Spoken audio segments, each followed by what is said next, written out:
Welcome to Notes from the Not There Yet, a podcast for those navigating life's messy middle. Not lost, not arrived, just not there yet. It's the real stories, real life, and relevant journeys that you can actually relate to. It's for the creatives, the seekers, the doers, and the dreamers. If you've ever asked yourself, is this it or what's next? Then this is the podcast for you. We don't have it all figured out yet, and that's the point. All right, let's dig in.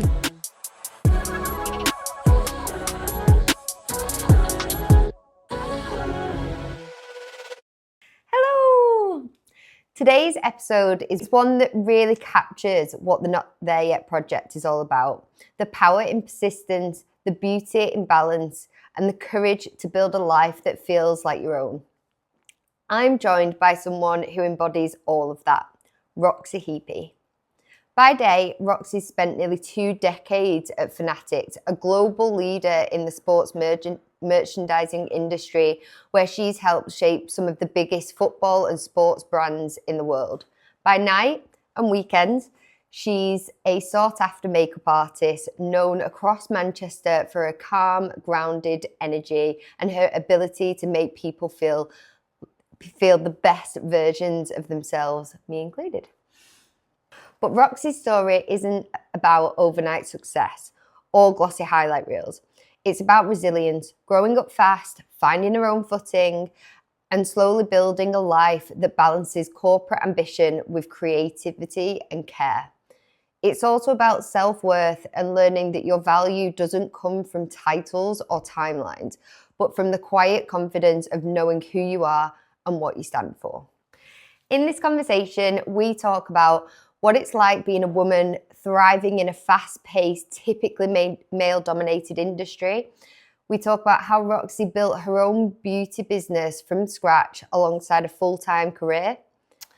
We're going to talk about the power of therapy and movement in rebuilding confidence, and how Roxy's learning to protect her peace, say no more often, and define success on her own terms.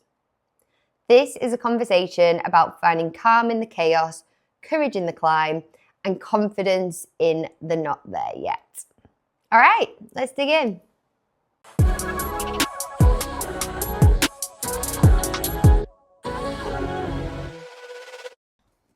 Alrighty, Roxy, welcome. Thank you. So for anyone that is meeting you for the first time today in this podcast, Yes. how would you describe yourself and what you do?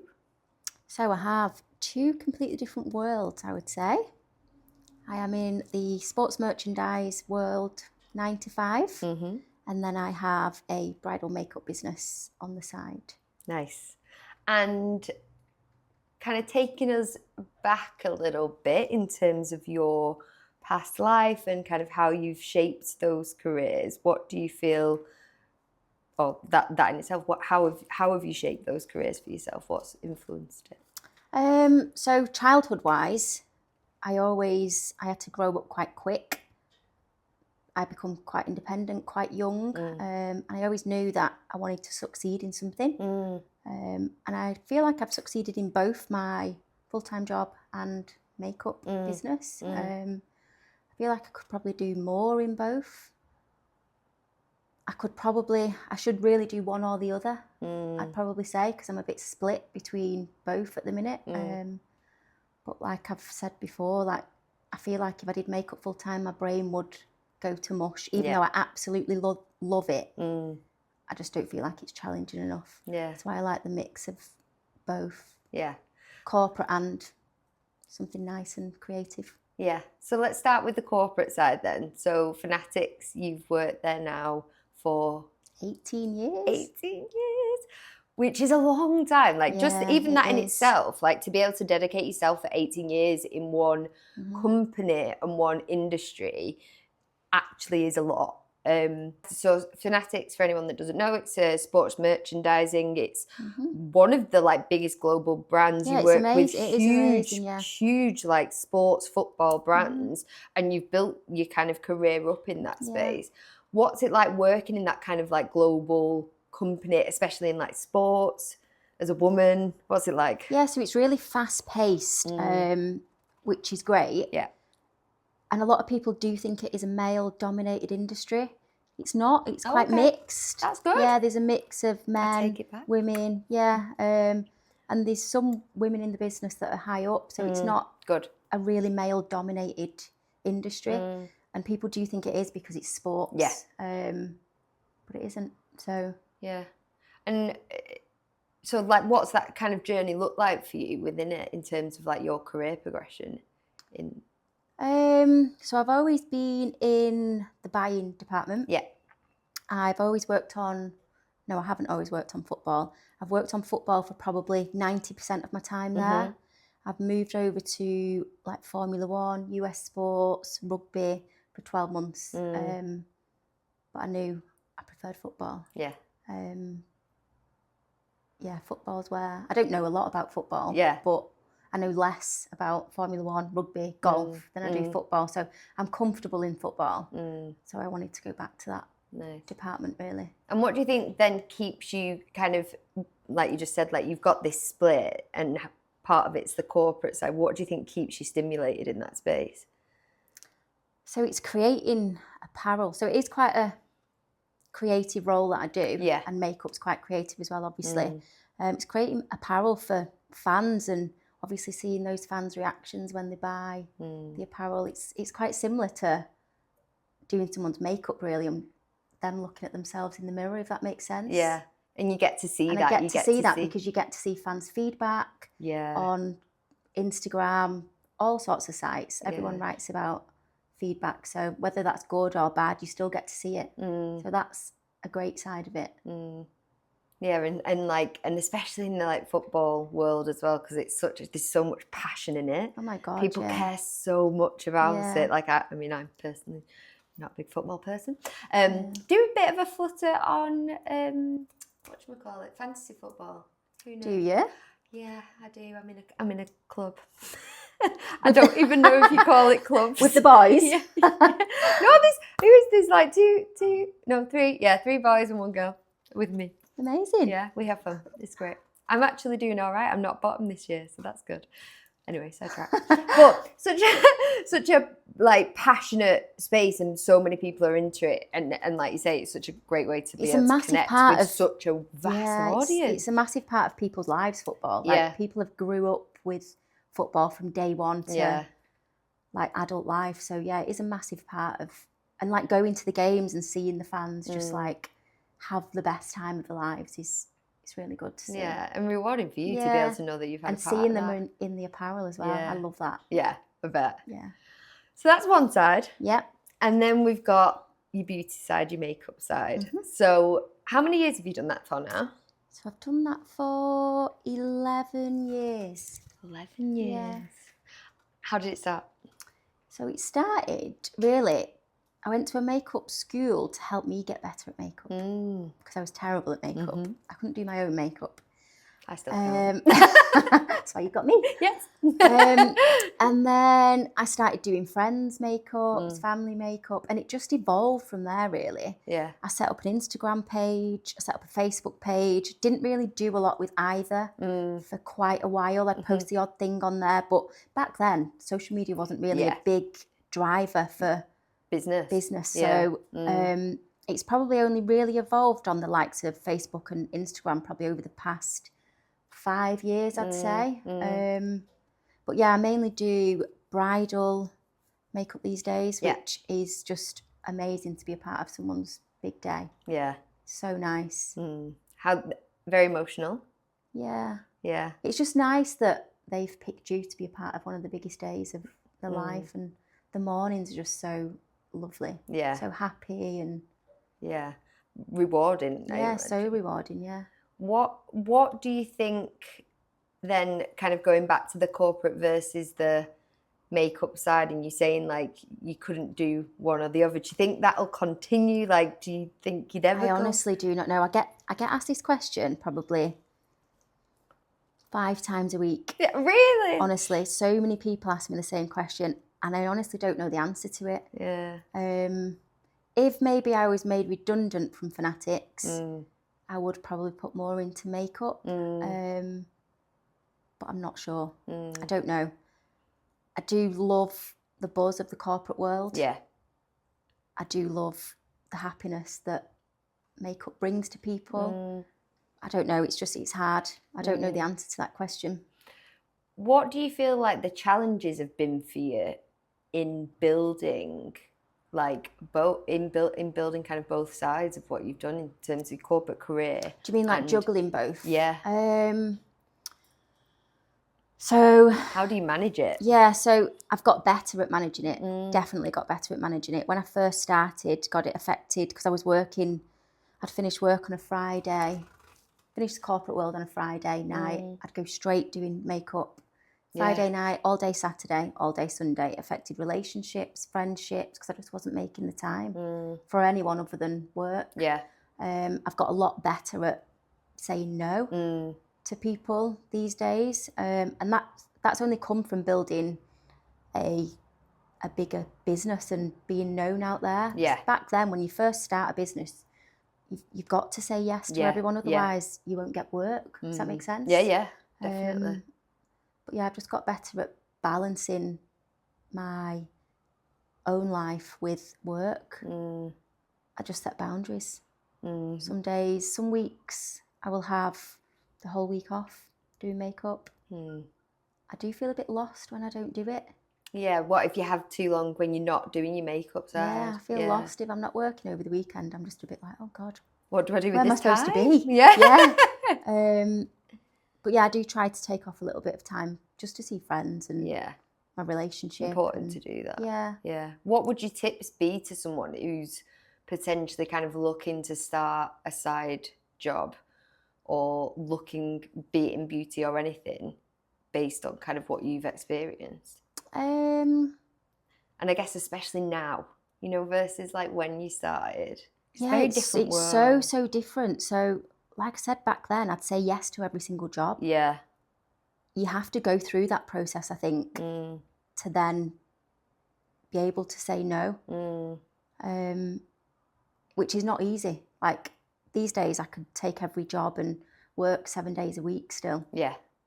So you have to find a balance, really. You do have to learn just to say no. And how have you got to that point? Good question. How have I got to that point? Burnout. I burnt myself out. Did you? A lot, yeah. Yeah. I think it's so easy to do when you're building something. Yeah. And it's one of them, is it? It's like, do you have to do that to build it? To burn out? Yeah, you probably do. Yeah. If you're balancing 2 jobs, I think you're always going to burn out. Yeah, because it's impossible not to. Yeah, and obviously that's not us advocating to do that, but at the same time, if you're building something that actually you want to get to, it needs to get to a point where it's valuable. Yeah. And you're able to then get to that point where you can say no because you've done that. Yeah, and I don't need to do makeup. Yeah. I've got a full-time job. Yeah, of course. But I love it. Yeah. I absolutely love it. So it's just nice to have that mix of both. Yeah. And it is nice to be in a position where I can say no. It's not something I have to do to make money, for instance. Yeah. Yeah. I can take it or leave it, but it makes me happy doing it. So I guess it's like, make sure if you're looking to do something, whatever that might be, you have to love it. You have to have a passion for it, because otherwise, what's the point? Yeah. Because especially because you're going to be putting so much time into it. It's not like I'm working. Start. When I'm doing makeup, I don't feel like I'm working. Yeah. It feels like going on a night out, for instance, because it feels like you're with friends. Because it's a happy experience. Yeah. How do you feel like your clients have like found you then? Like, how do you feel, you know, like in terms of how you've built because now you've got, like you say, a recognised brand. Yeah. A recognised business, a good following. You are able to say no. How do you think it's got to that point for you? Probably word of mouth. Yeah. So I've done, a lot of my clients come from other clients. I do get a lot through social media as well, but I'm not amazing at social media. And a lot of my following did come from not just makeup, but from weight loss. Yeah. So which has been a big part of A big life, part, yeah. life But yeah, recently. it's word of mouth, really. Yeah. I think that's the best way to get clients, because no one will recommend you if you're terrible, will they? No. So it comes from word of mouth. Yeah. And that's as well, like you as a person, I think. Like obviously you're my makeup artist when I decide to glam. And I think, from my experience with you, I can't even remember how I found it. Was it my mum? I think it was my mum that recommended you through someone that she knew. I think it was like that kind of train, because you definitely worked with me before you worked with my mates. Did I? Which, because I recommended you to them. So it's kind of like, it's like a snake. Yeah, that's what I mean. But I'm pretty sure my mum recommended you because you worked on, did the makeup for like someone that she knew, like a daughter or something like that. So it just kind of comes through. And you said you do more bridal makeup now. Yeah, so I didn't when I first started. It was more party, going out makeup that I did. And that was probably why I burnt out more than I do these days, because you're working all day. Yeah. Whereas You're weddings... like running around. Yeah, all day, moving around, because I'm mobile as well. So you're going from house to house.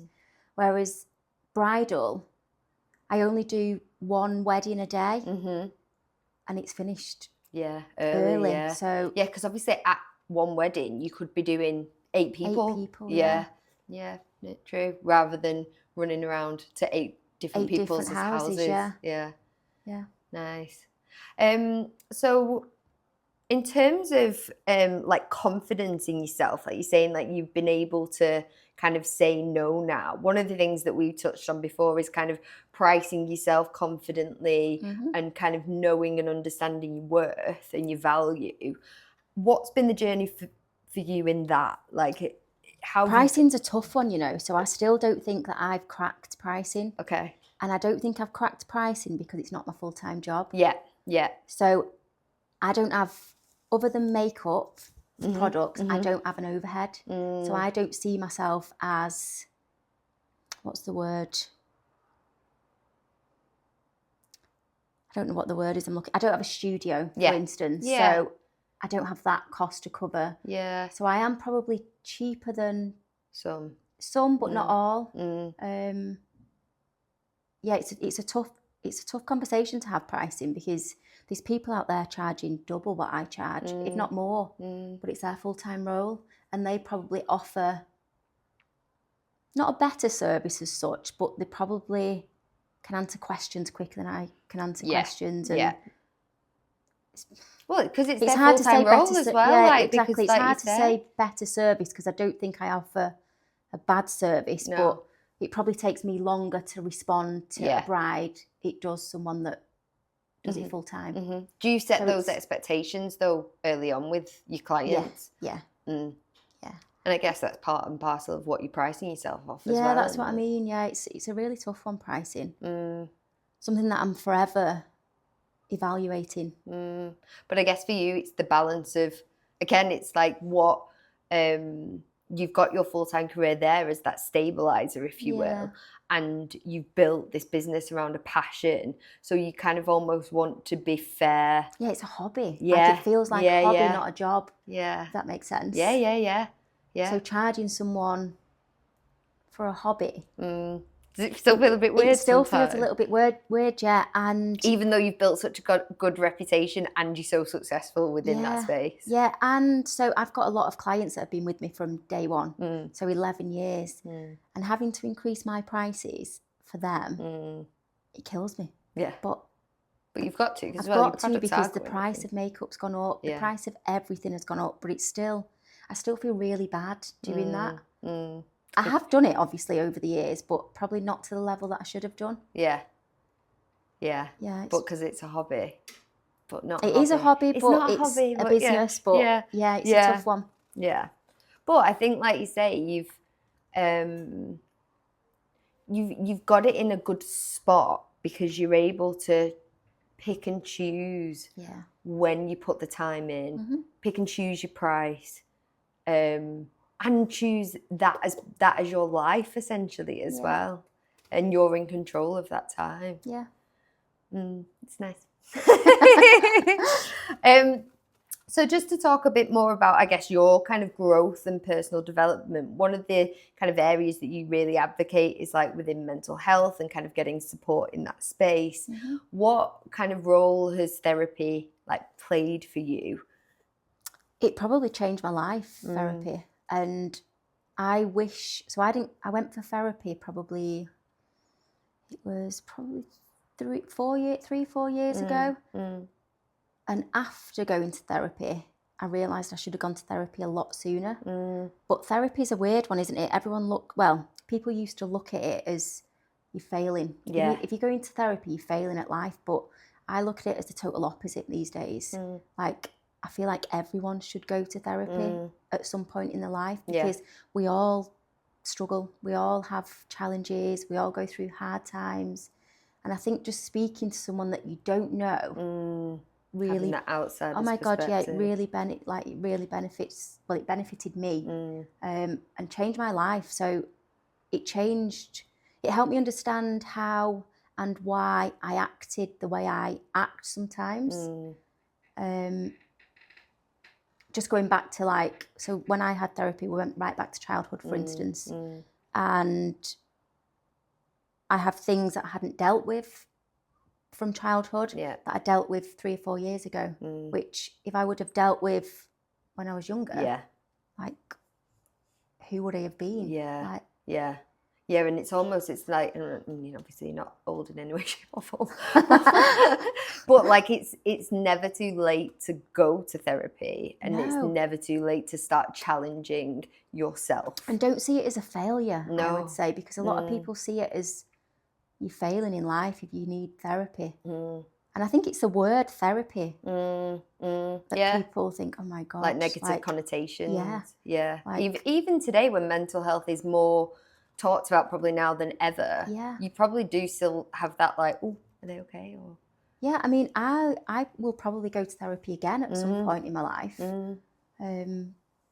Just because now I don't see it as a bad, negative thing. It's more like a helping hand, isn't it? Yeah. You like frame it in that way. Yeah, definitely. Like it's helping out, or a stepping stone or something. It just helps you understand where your head's at a little bit, I think, and why you're doing certain things. Because things that you grow up with or experiences throughout life do have an impact on you every single day, in my opinion. So just understanding those things for me really helped. What do you feel has been the biggest impact on your life since going to therapy? What would you say kind of over the last 4 years has really shifted as a result? It's helped me open up a lot more. So I was very much a closed book. Not a cold person, but a closed book. I wouldn't let anybody in. Now I can let people in. It's still doesn't come easy to me, but it's easier than it was. It's interesting, you know, what you were saying before about like in interview styles. Yeah. It's almost like, is that as a result, you know, like connecting those two, like maybe there's something there. But like, as you said, like maybe in more organic like situations, you are able to kind of open up more. Yeah. It's funny because I'd never describe you as a closed book person. Yeah, I know. And do you know what? Everybody says that. Yeah. Yeah. But it shows like what we keep in. Yeah. And how people can perceive you versus your own perception of yourself as well. Yeah, and with the interview side of things, like, I'm quite a confident person. Yeah. No one would ever think I would struggle in an interview. But I do. I really do. Yeah. So interesting. Yeah. Our little brains are so fascinating. They are. So again, and I think another big shift in your life since probably therapy as well, actually, like in investing in yourself, is like and you touched on it briefly before, like you've really got into your health and fitness. Yes. Especially over the last 3-4 years. Yeah, so I got fat in lockdown. Woo! Yeah, I had too many takeaways and I got fat in lockdown. Like really fat. Yeah, and felt horrendous. Yeah. Like I had no confidence. I didn't want to go out. When we were allowed out, I was like, oh my God, I don't want to go anywhere. Really? I just felt awful. And yeah, I I had to really have a strong word with myself and kick the hell in. What was that strong word? So being overweight broke my relationship, I'd say. Really? Yeah, because I was just so unhappy with myself. And that can Which actually then take has a knock-on massive effect toll. on how you are in your relationship. So once that relationship ended, I knew I had to sort myself out for myself, not for anybody else, but for me to be able to let anybody else in, I had to be happy within myself. And yeah, it was challenging, but I did it. And you started running? I started running, yeah. I didn't start running at that point, actually. Oh. So it probably took me 10 to 12 months to lose 2 stone, I'd say. So I felt a lot more confident in myself. I started running just over 12 months ago, maybe 16 months or so, because I was training for a high rocks. Yeah. That's the only reason why I started running, because I was terrible at running.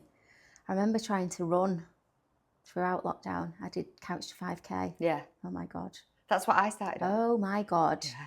I couldn't run for a minute without feeling like I was going to pass out. Do you remember like when you first started couch to 5K and you just like, what is this? My God. What is this? Yeah. So yeah, I started running on my own at lunchtimes at work. And then I invited people to come along, which they did. Yeah. And now it's evolved into an established run club, which is great. And do you know what? It's probably been one of my biggest achievements over the past 12 months, I'd say. Oh my God, I love that. Yeah, and that's because it's helped so many people. Talk to that a bit more. Like it's helped, like some of the guys that started obviously couldn't run a K, like I couldn't run a K when I first started.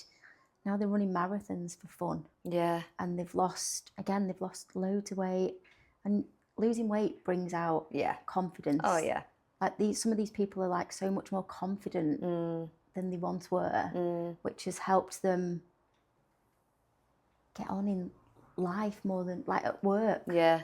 It's helped them become better, happier, more vocal, happier, more confident, which is so good to see. Yeah. And so again, like you've been such a part of it. It's helped me, but it's helped other people as well. Yeah. Which is really nice. And you've now got 80 people in that club. You're sponsored by Adidas. Yes. Which is amazing. Yeah. What's like the future of that? Like as well, like that's like another little thing, isn't it? So you've got like, it's like you're number 3 now. Yeah, it is. But I do love it. Yeah. I do love that. Yeah. And you're just going to keep kind of growing. Yeah. Is it just for your company or is it people? Yes. So just for the company. We run on our lunch. Sometimes we'll run in the evenings if we can't do lunch. We do park runs. We do charity runs. Amazing. We did the half marathon for cancer research. And yeah, we've got half marathon booked next year. Nice. Which one? The same one we did this year, the AJ Bell. Yeah.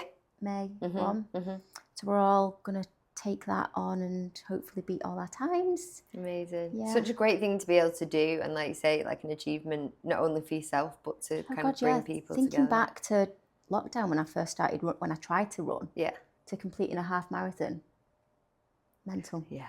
So anyone can do it. Yeah. Like I get a lot all the time. I can't run, Rox. No, running's not for me. Running's not for me. No. I completely understand. Yeah. And I enjoy it, and it makes you feel amazing. Yeah. Oh my God. Yeah. I mean, as you know, I'm running at the minute as well. I've got my first ever half in 2 weeks. Every time I run at the minute, like literally I'll get to the next distance and I just burst out crying at the end of it. Yeah, it's quite emotional, like isn't it? I just think there's no other feeling quite like it. And I don't know whether it's, like I really struggled with my weight when I was younger, still battle with like body dysmorphia. And I feel like every time I get to that next like level, it's like something breaks and unlocks like within me, because a massive achievement. It's so powerful. Like there's no, I mean, I don't drink anymore, but I just feel like there's no other endorphin like feeling like it. It's incredible, and you're incredible for bringing that into people's lives as well. Yeah. So when I was training for the half marathon, actually, I really struggled with the fuel side of things. Yeah. Because I've been fat. Still struggling with that. Yeah. It's hard, isn't it? And you have to increase the the amount of food Yeah. you're eating to be able to run those distances, which for me, that was a really big mental challenge. It is. That's what I'm kind of still struggling with at the minute, because I think, like you say, like food is fuel. You can't run on empty. In my brain, fuel is the enemy. Yeah. Like it's results food in- is the enemy. Yeah.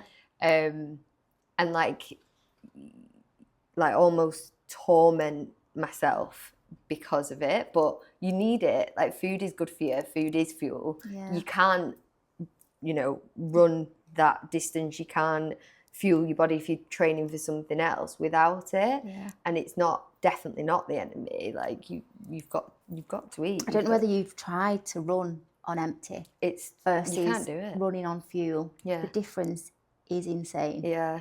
Well, even running in the morning without having eaten, you can't not any kind of distance. No. Yeah. And that's been like a really almost good part about running, is to just understand your body and the food that you put inside yourself. Yeah. And diet. And I did a podcast as well with a good friend of mine who's a nutritionist, and just learning in that space, I think, is so important for anyone as well.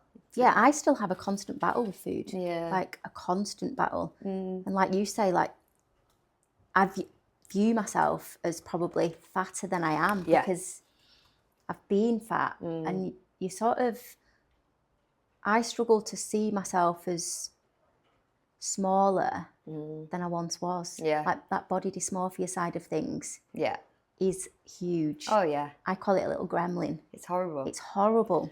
I had it yesterday. I went out for a meal last night, and my mum and my partner Rob and my brother's girlfriend Lily were all like, "You look like you've lost weight," and I'm like, "Nope." And I feel like at the minute I haven't, and the scales are telling me I haven't.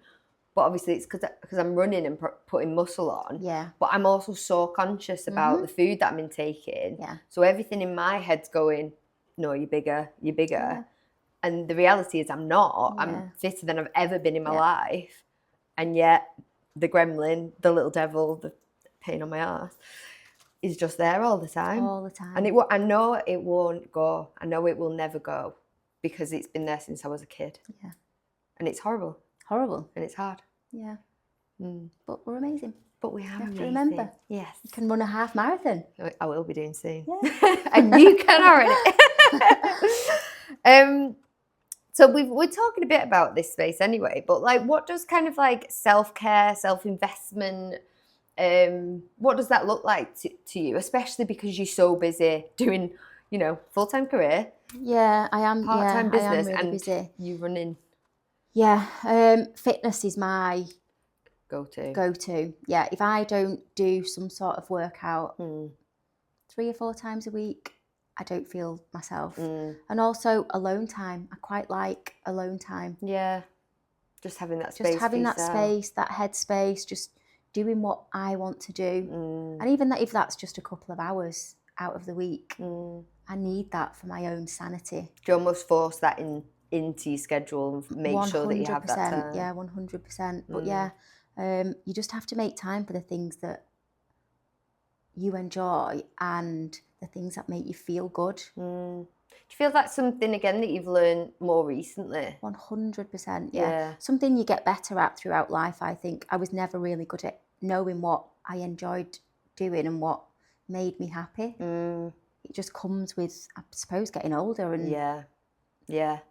Well, and I think it's like realising, innit, like time is precious. Yeah. And I feel like you don't really start to really recognise that until you're in your mid-30s or your 30s. I mean, for me, it's literally been in the last, year.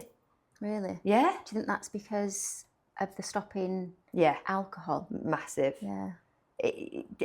You realise all of a sudden how much time you've got. Yeah. And how much time you've wasted. Like, I wouldn't be doing this if it was... It's not, I try not to look at time as wasted. Yeah, and I don't think I've wasted time, because I've done a lot in my life. Yeah, and if you wouldn't have, I always think that if you wouldn't have done those things, then you wouldn't be the person that you are today. True. Yeah.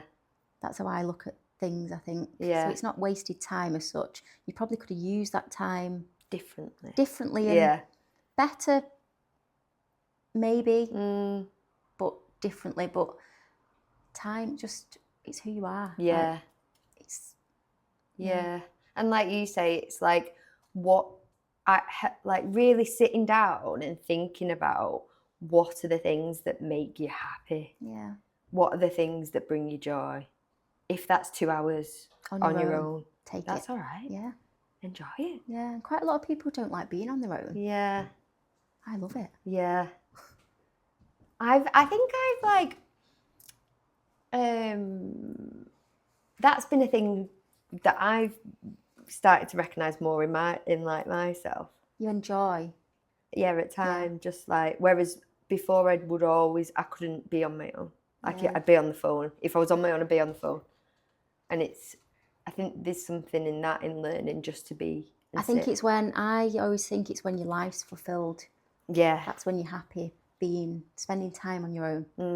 If your life's unfulfilled, then I think you're always looking for something to fill that time. Yeah, true.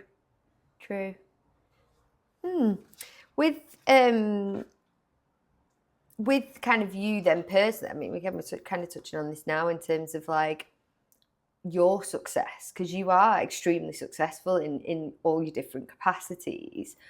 How do you personally like define that success for yourself? Like, how would you kind of look at your life and describe that? It's hard, that, because I'm the sort of person that always thinks you can do better. So I'm always thriving to do better, even though... You said that at the start. Yeah, even though my life, to anyone looking in, looks complete and I'm satisfied. I feel like everyone can always do more or do better. Do you feel like that's because of a pressure from society, or do you think that's a pressure on yourself? Probably more myself than society, but there is a societal pressure in all aspects of your life, I think. Whether that's what job you do, whether you're in a relationship, married, have children, there's always that sort of pressure there. But there's a pressure from yourself as well, I think. What pressure do you feel like you're putting on yourself right now?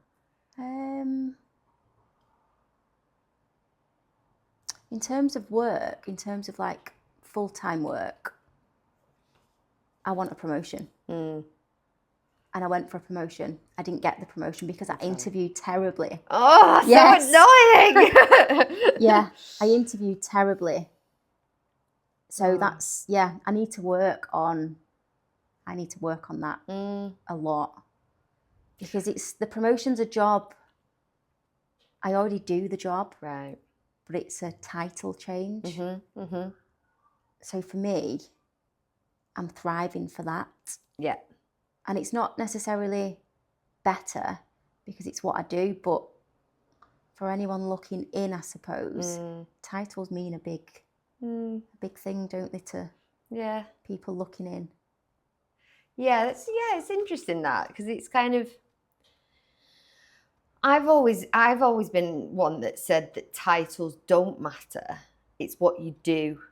So like, you know, I've worked in jobs where it's managed people, and even myself, like when I've gone for roles or I've had something, I've always felt like if I know what my value and my worth is and what I'm doing, does a title matter? But to your point of like someone looking in, if you're looking to... It's how people perceive you, isn't it, I suppose? Like, but then again, is that the societal pressure? Yeah. And to your point of what you were just saying about, you know, having children and getting married, and there's that like tick boxing type notion in life, if you will, that I feel impacts people like us in our mid-30s. Oh my God, massively. Yeah. Massively. Even more so. Like, you feel like, I mean, you know, we both don't have children, both not married. Yeah.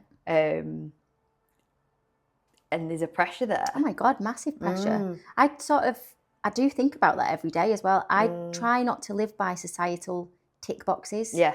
but it's always in the back of my mind. Yeah. I'm 37 going on 38. I'm thinking, oh my God, at some point I'm going to have to make the decision to have children. Yeah. I don't feel 37 or No. 38.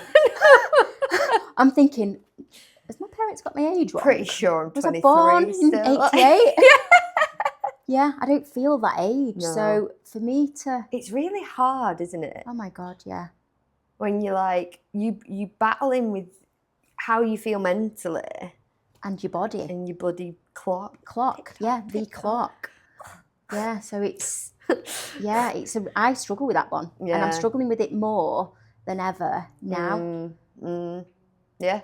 Because I don't feel ready to have children. No. Just yet. Yeah, me and Rob battle constantly with this conversation. We're like, do we? Don't we? I do want them. Do we? Yeah. We're on the do we, don't we line. But time. Do but I it's want so them now? Yeah. I haven't got time for a child. You really don't. Where's that fit? Yeah, exactly. So, and it's like, where does it fit? What gets deprioritized? Yeah, exactly. And something would have to get deprioritized. Yeah, it's a scary thought that for me. What do you feel like in terms of, for someone that's kind of sat there probably thinking through this space, like in terms of yourself, because again, like coming back, you are like kind of successful in what you've built and the career that you have. Like, what's your advice for someone like potentially kind of in this sphere that we're talking about right now, in terms of maybe keeping or maybe making the right decisions for themselves? I think I'm a great believer in thinking what's meant for you won't pass you by. I like that. And I don't think it will. So if you've always got that thought in your mind, then you can do anything. You can do anything. And what's meant to be will be. Yeah. Yeah. And that's a nice way to almost ground yourself, isn't it? Yeah, especially when there's a lot going on, whatever that might look like for you. Yeah. And even in what we're just talking about now. And everyone's path's so different as well. Like, we're just talking about society pressures. Everyone feels like they need to be at a certain place at a certain time of their life, and everyone's on a completely different path.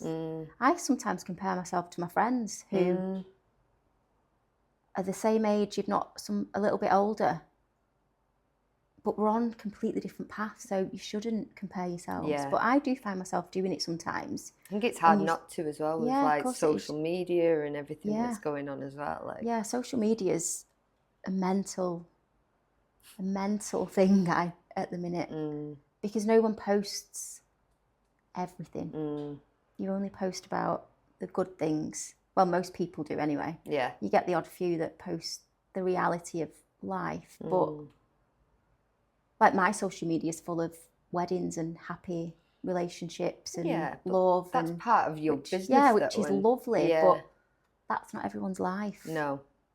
And I think it's difficult.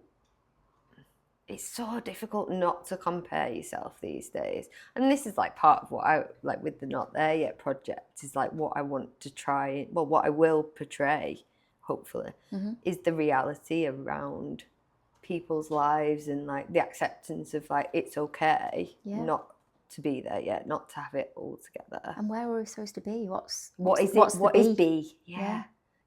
Bless my mum. When I first told her about this project, I sent her the website, and she was like, I got upset like reading it, because she was like, I'm not there yet. And then that's what I mean. I was literally like, oh my God, like that's exactly the point. Yeah. But for anyone looking in, everyone will think you are there wherever there is. Yeah. But where is there? Yeah. Where is there? Where is it? How do we get there? Yeah. Will we ever? No. No. That's why I'm going to be in business. No, I'm joking. I'm not joking. That's the hope. That's the whole point. Yeah. So I guess on that point, though, what do you feel like people... what do you feel like people, or what do you wish people would see more in reality, or would accept more, maybe? Like everyone fails. Yeah. Everyone fails at something. Like every day isn't a day of achieving something. Whereas I think when you look at social media, everyone does look like they're achieving All the time. all the time. That's not real. No. They're not. And we need to remember that. Yeah, but that's hard to remember when everyone's addicted to scrolling through the phones and Seeing looking. seconds of it. Yeah. Everyone fails. And it's okay. It's okay to fail, yeah. Yeah, because you learn. I think failing, you learn and you evolve into something not better as such, but the next step in your life. Yeah. Everyone's always evolving. Yeah. We're evolving now. We are. Damn right we are. So for anyone that's like listened to this conversation, what would, and anyone that's kind of listening probably sat there going like, I'm not there yet, what would you want them to take away from your story? Or what would your advice be to them?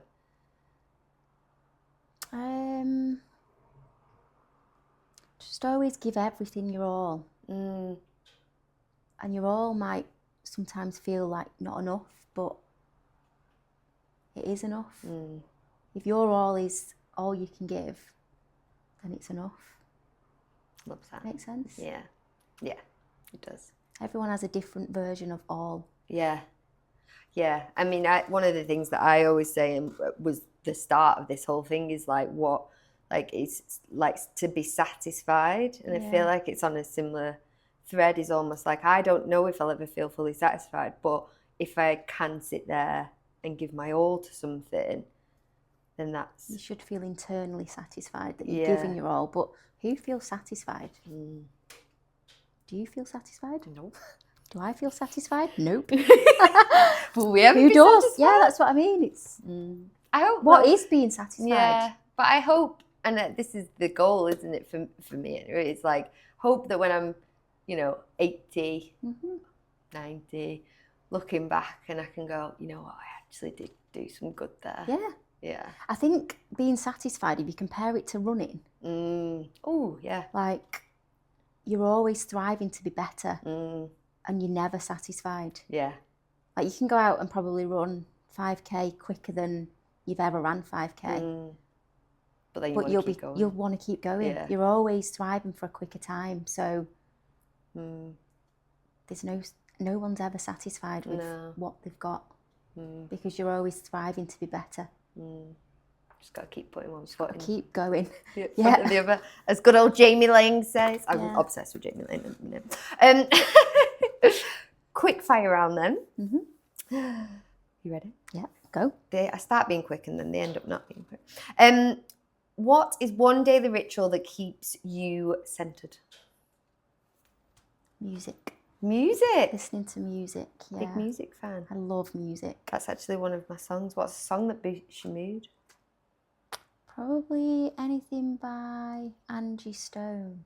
Oh, who's Angie Stone. So she's more of a dance type. Oh. High energy. Okay. DJ. I think I know her. You have to listen. I'll send you a few songs later. Do please. Yeah, and that's bowled me over. 90s R&B. I love 90s R&B. Nice. Honestly.